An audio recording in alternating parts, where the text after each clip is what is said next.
सास अपनी नई बहू से बोली, बहू तुमने कमरे में एसी चलती छोड़ दी और खुद बाहर घूम रही हो, क्या बिजली बिल नहीं आएगा? अभी तो ससुर जी बिल भरते हैं, जब तुम लोगों को बिल भरना पड़ता तब पता चलता। बहू चुपचाप कमरे में एसी बंद करने के लिए चली गई। पति ने सोचा कहीं पत्नी को बुरा न लग जाए, इसीलिए वह उसके पीछे पीछे गया और उसे बोला, माँ की बातों का बुरा मत मानना। इस पर बहू बोली, अरे इसमें बुरा मानने वाली क्या बात है? मेरे मायके में भी जब हम पंखा या एसी चलाकर भूल जाते थे तो मेरी मम्मी भी ऐसे ही डांटती थी, गलती मेरी थी। पति बहुत खुश हुआ कि मेरी पत्नी काफी समझदार है। फिर एक दिन सासू माँ बहुत देर से फोन पर बातें कर रही थी और उन्होंने खाना नहीं खाया था, जबकि खाना खाने के बाद उन्हें दवाइयाँ भी लेनी थी। तो बहू ने उनके हाथों से फोन ले लिया और बोली, मम्मी आप पहले खाना खाकर दवाइयाँ ले लीजिए, फिर फोन पर बात कर लीजिएगा। सासू माँ गुस्से में बहू से बोली, बहू तुम बहू हो तो बहू बनकर रहो, मेरी सास बनने की कोशिश मत करो। तुम्हारी हिम्मत कैसे हुई मेरे हाथों से मोबाइल लेने की? बहू की आंखों में आंसू आ गए। थोड़ी देर के बाद सास के कानों में बहू की आवाज सुनाई पड़ी।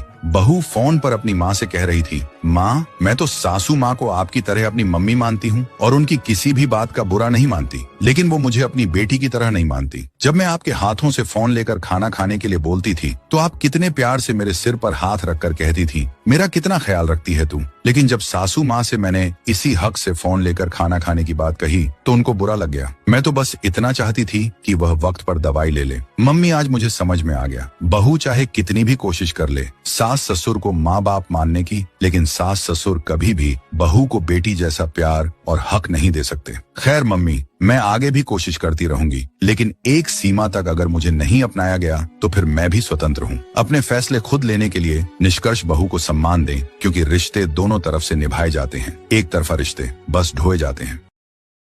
Download ShareChat.